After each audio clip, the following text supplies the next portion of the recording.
Welcome back to the discombobulated mess that is the Doom Laboratory right now. I am Doom Waves, your host, and today we're talking about Doom 3. Now, when I say Doom 3, I really mean Doom 3 Resurrection of Evil and The Lost Mission, both of which I played and completed the last 24 hours or so. Last night would be Saturday night. I played through most of Doom 3 Resurrection of Evil. I had put in about 30 minutes maybe prior to last night, and I played the other 3 hours and 15 minutes or so, because I finished it in about 3 hours and 45 minutes.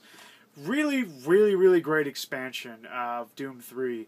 It didn't deviate from the formula very much. I thought it was a very good length, being that it was close to 4 hours. I liked a few of the new elements in the game. Instead of the Soul Cube, which is what you end up getting at the end of Doom 3, you start the game with a thing that's like a beating heart in front of you called the Artifact. And the Artifact, as you progress throughout the game, gives you a couple of different abilities. First of which that you get, it slows down time. And it doesn't slow you down, though, but it just slows down everything around you. So it allows you to move and fight enemies without them, or being able to dodge their projectiles and what have you, pretty easily. And then also you acquire like a Berserk ability also as you progress throughout the game. And I actually didn't even use the Berserk ability. I didn't see much merit in it. And that's all I can really say about the artifact. It's necessary to complete the game, but I won't go into great detail about that. As far as enemy types, there was a couple of new enemy types introduced that weren't in the original game, and I thought they were pretty good additions. They're hard to describe because they're not like necessarily remakes of enemies from the original game. But what I will say is that Resurrection of Evil is to Doom 3 the same as Doom 2 is to Doom. They didn't change the formula. It's more or less the same. New levels, a few new enemy types, and one major weapon upgrade. And that is, of course, the super shotgun. And I tell you what, I played most of the game with the super shotgun. And one thing I'll mention about Lost Mission, too, is I used the shotgun for it also, but the super shotgun's not in Lost Mission. And if you don't know what the super shotgun is, it's just a double-barrel shotgun. That's all it is. It's extremely powerful, and you fire both barrels at once. And it, especially with the super shotgun, and also the shotgun to a slightly lesser degree, I like using it because it forces you to be a little bit more disciplined with your shots, and it forces you to be just a little bit better aim. And long range is not even as big of a deal as you think. Obviously, most of the time you're shooting close range anyway. But so pretty much the shotgun could get you through the whole game for the most part, except for some of the bigger enemies, and you would want to get something larger, a larger caliber out when facing those enemies. But for the most part, for 75-80% of the enemies that you'll face in the game, shotgun, and in the case of Resurrection of Evil, also the super shotgun. And what I mean by it takes a little bit more discipline is because it takes a long time to reload, especially the super shotgun, because clearly the character on screen breaks open the shotgun, the shells fly out, the old shells fly, and he pops new ones in, closes it, and then you're ready to fire. It's not as quick as a rapid fire automatic rifle that you just pop the clip out and put a new one in and go. It takes a little bit more time. And with the pump action shotgun, same kind of deal. It takes a little time to pump the shotgun, and then unlike in the original Doom, you do run out of ammunition and have to refill it. You get 8 shots, and then you got to refill your gun. Granted, you can break the refill, when you got 1 or 2 in there, and fire it if you absolutely need to. But it's just kind of important that once you get to a place where there aren't any enemies around you, make sure you go ahead and refill, even if you've only shot a couple of times, just because you don't know if you're going to need, all 8 shells rounding the next corner. I really like both of these expansions. The Lost Mission was a new addition to the BFG edition. The Lost Mission didn't appear on anything else. Of course, Resurrection of Evil I don't have an original copy of yet, but it did come out for the original Xbox. I don't know exactly how long after the original Doom 3 came out, but it did come out in its own individual release. And I had it back in the day, and I only bought it because it came standard with Doom 1 and Doom 2 on it, which is the reason that I bought it. But when I sold my original Xbox, it went out the door with it, sadly. But I did keep my Doom 3 Collector's Edition. But I was, so stoked when this came out. And I was talking to the other AGP guys today, and it makes sense that some people would be, less likely to buy this because technically the only new content is in the form of the Lost Mission. But for a person like me, who's just a big fan anyway, and at the time of purchase, I hadn't played Doom 3, Resurrection of Evil, or the Lost Mission, of course, this was a supremely awesome purchase.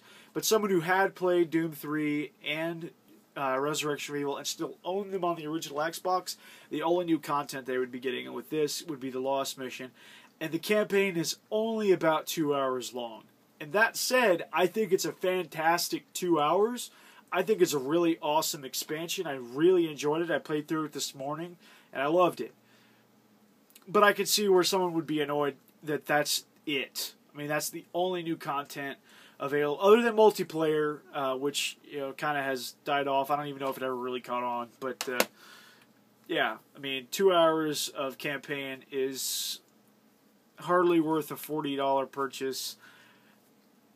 But I still really loved it. I mean, but, for me, I hadn't played any of the others either. I hadn't played Doom 3, I hadn't played Resurrection of Evil, and of course I hadn't played The Lost Mission. I have Doom 3 on the original Xbox, but I never played it because of the whole flashlight thing, but that's just a personal preference.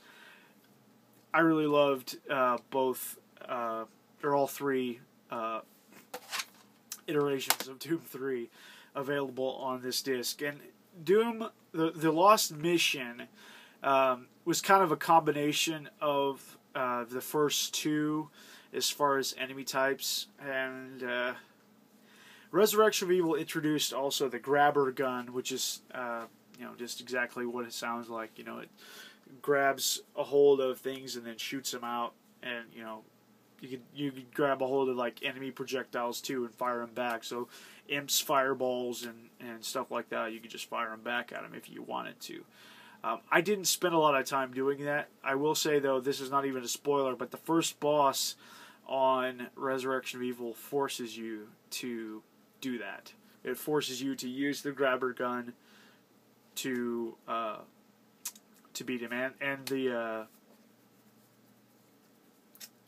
the artifact. Gosh, couldn't think of it. Artifact comes in handy when facing that first boss too. But the first boss fight is pretty early on. I want to say it's within the first 15 minutes or so of getting to where you're going. And there was also one section on Resurrection of Evil, and I'm glad that this was the only one, because I was going to be really frustrated if it forced me to do this more than just that one time.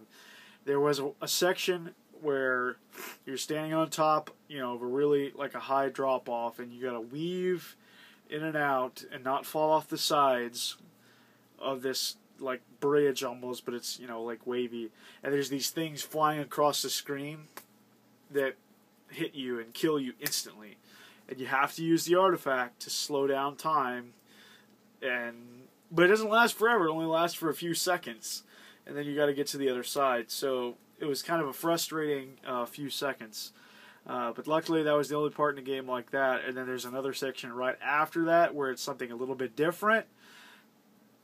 Yeah, also kind of the same thing, and I won't ruin that for you. Go ahead and check that out when you play the game. And if you do play the game, you'll experience that within the first 30 minutes. Both of those things you experience within the first 30 minutes of the game. I'm glad that they got them out of the way at the beginning, and I didn't have to worry about that the rest of the way. So maybe that's a spoiler. Is that the only time you have to mess with stuff like that is right there at the beginning. But it was kind of frustrating, and almost could have turned me off from playing the rest of the game, quite honestly, if there had been a lot more of that type of stuff. But I implore you, just try to power through those couple of sections, and maybe they'll be really easy for you. And they weren't necessarily like hard. For me, it's just like I didn't enjoy that mechanic necessarily. So I was happy to be done with those sections right away. Anyhow, I highly recommend that you play Doom 3 if you have not, and you have an Xbox 360 or PlayStation 3 or a PC. Please play Doom 3, and then if you really like Doom 3, which I'm sure that you will, definitely check out Resurrection of Evil, and if you have it in you to buy this bundle, the BFG edition, which is pretty cheap, get it this way, and then you'll have all three, the game and both expansions, and the original Doom 1 and Doom 2. So really this is the way to go for first-time buyers of any of the games in the series. And if you're looking for more of a challenge, with just a little bit more of a challenge, check it out on the original Xbox, because it is a little bit harder because of the flashlight mechanic. You can't hold your flashlight and shoot at the same time. That's just not something I wanted to mess with. But they changed that in this one to where you can. So anyway, I'm going to cut this video off because I've already talked a lot about Doom 3 in the past. And I did beat Doom 3 earlier in the year. I just wanted to make an update to the Doom 3 video and say that I played both expansions and I absolutely adore them both. So, thanks for watching. Doom Waves out.